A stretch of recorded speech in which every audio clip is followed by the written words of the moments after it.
Oh yeah. Cheers, lads. Up into today's lunch. There's something about like cheers, and then it's like cheers, and then I put my drink down, and everybody's drinking it like, oh yeah. Alright, welcome to fixbuildrace. Aaron, what are we doing today? Luke, tell us what we're up to. Oh, you both just filled your gobs. Fixing the E36 and eating pies to the young. We are removing an engine. Why are we doing that, Luke? Because it's good. Because it leaks like a sieve.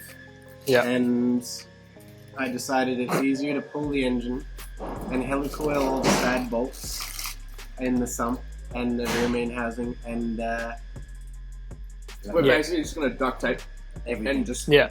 JB weld. So much Yeah. JB weld. Silicon, Cement, red silicon, red RTV, red RTV. RFB style, that's us. Yeah, nah, it was either pull the box and the subframe while it's in the car, or pull the engine at the front and do it on a stand, and I was like, that sounds good. Yeah. So let's smash lunch and get into it.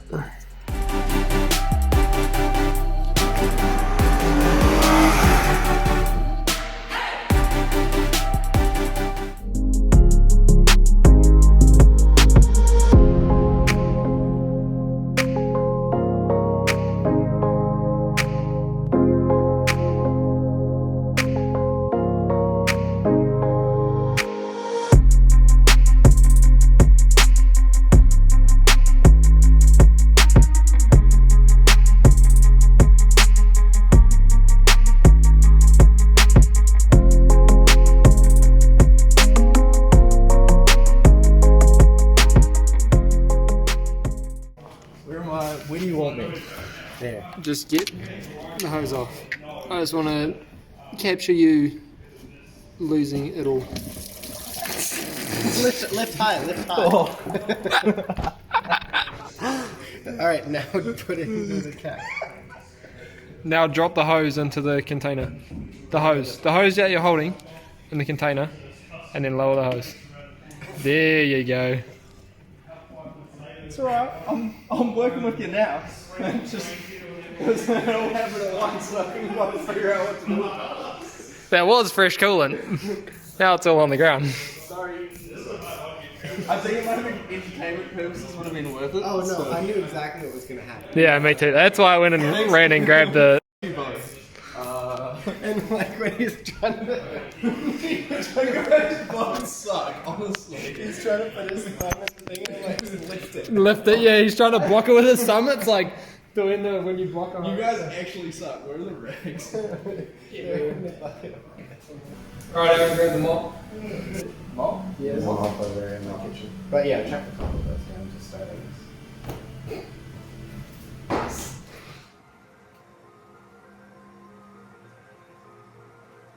It's just coming through all the way up to here, and then I've got some stuff leaking up here, and then some stuff leaking over there. It's just a mess.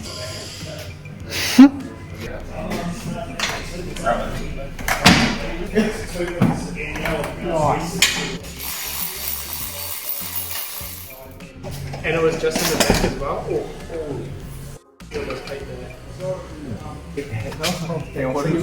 Aaron, you made the bracelet, not. Now he's just gonna be so scared to put his arms up.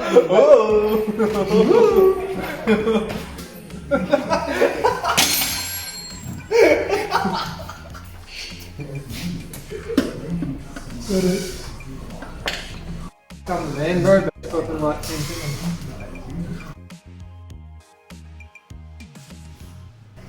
Oi!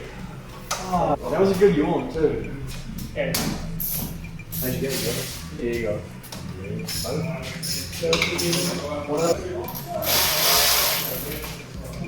also standing right in the camera.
was more of a liability than an asset, but you know. No, you were working that hoist like a champion.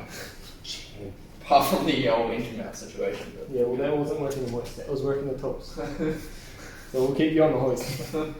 After pulling Luke's engine out, I saw all of this wiring that I reckon can be cleaned up. I do wiring for a living, so I kind of want to help Luke out and make it look a bit nicer. I brought some conduit over. This is just like what the factory uses. It's a split conduit. Slide the wires in. Got some good tape, crimping tool because he's got a couple of Deutsch connectors that need doing.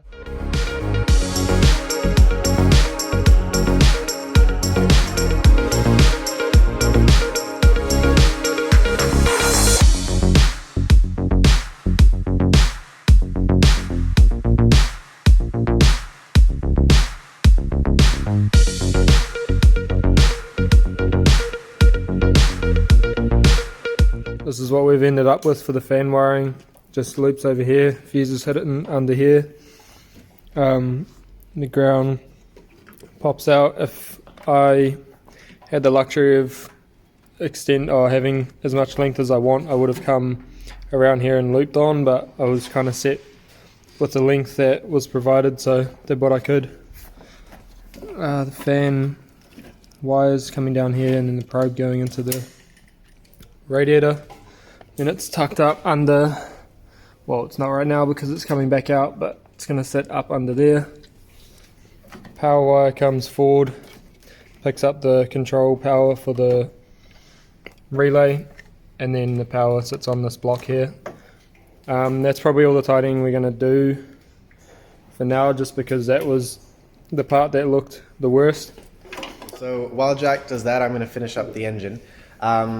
I was an idiot and I forgot to do the filming of this because it was a work week and my boss was around and I didn't get the time or the chance. But what we've done is I've sorted out some of the threads on this block that were either stripped or stripping. It was causing some of these bolts that I've marked in blue just to not tighten up, which I was concerned was causing leak and it wasn't sealing properly. So I've gone through, helicoiled all of those. And then I wasn't running a sump gasket before, I was just using sealant, whereas now I've decided to put a gasket back in so that hopefully all of these bolts that go up into the block will seal, because this is on a ridge, like a split line. And then I've changed the OEM BMW seal to a aftermarket seal, which is still a rear main, but it's from a different car. And it has a garter spring on it. So if you don't know what that is, some seals include a spring on the internals of this that energize that lip to keep it nicely secured around whatever radial component you have. And then because this design through the flywheel holes, which I don't think you can quite see, it goes straight into the crankcase, and in certain conditions the oil can leak out through there. So as you should with any flywheel change, I got new bolts, but these are the OEM bolts with the factory sealant and thread locker on it, so that'll keep oil from coming out of there. And then what I'm going to do today is the gasket on the filter housing, as I get a little bit of a leak down here, so I'm just going to pull that off and replace it with a new O-ring and a little bit of sealant.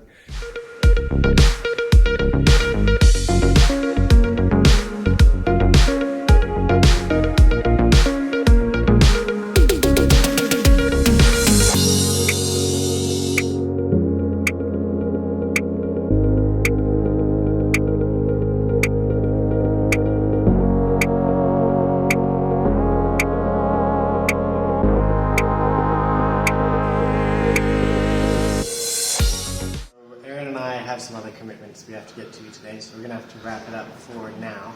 Come back to the engine tomorrow.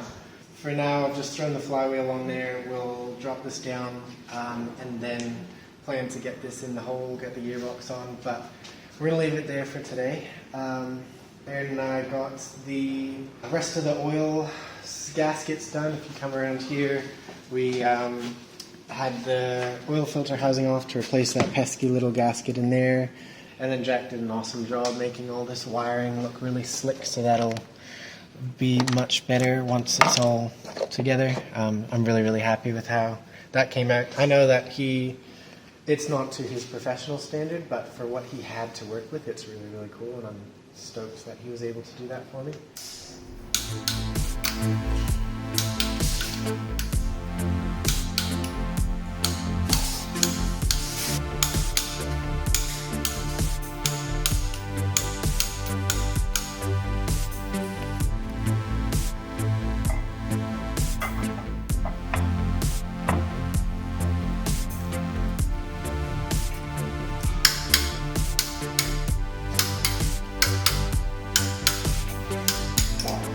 Are you ready, Mark? Ready, Mark.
Alright, we've got the engine back in place. It's literally just on the engine mounts right now. Haven't put the gearbox mount or anything back in, but we're in the hole, which is great. So throughout this week I will get everything buttoned back up so that we can start the car in a couple days.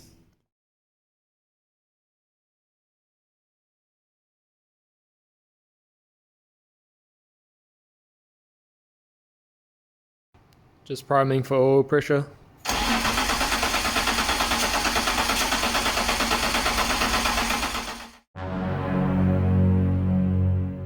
So it's not a new day, it's a new month, and the E36 is back on jack stands. So in the last clip you saw us cranking for oil pressure. The issue that time was the battery was too flat, so we charged that up. I got the car running, but unfortunately we're still leaking. We seemed like we were good for about 5 minutes, maybe even a little less than that. Engine was running, I was bleeding the coolant in it, and take a look under the car and I see that puddle of oil. So not fixed, quite frustrated about that. So to diagnose what's actually wrong with the car, why it's still leaking, I'm going to have to find a way to get the gearbox off and start the car without the gearbox. I have a couple ideas about how I'm going to do that, so we'll see that probably in another episode. For now, I just kind of have to work out, is it still the rear main seal? Is it something else that's leaking? Because of course you saw, we've already done the sump gasket, we've done the rear main housing gasket. We did all those new flywheel bolts with the nice Loctite and sealant on them, and I repaired all the threads on anything that I thought was a bit loose. So at the moment it's a big mystery, and the only way I think we're going to solve it is if we're able to view where it's leaking from, which is really fun.